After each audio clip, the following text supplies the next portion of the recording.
English pronunciation of this number 80. British English pronunciation 80. Stress on the first syllable. A-T. American English pronunciation US. Flap T, that sounds like a D. 80.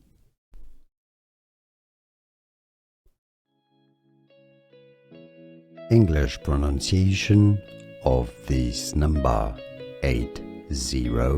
British English pronunciation 80.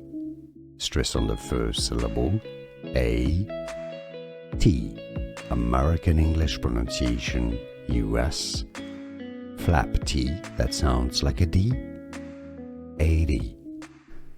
Here are more videos on how to pronounce more confusing words and names too many mispronounced. Like this video if you found it useful. I appreciate your support. I'll see you soon and thanks for watching.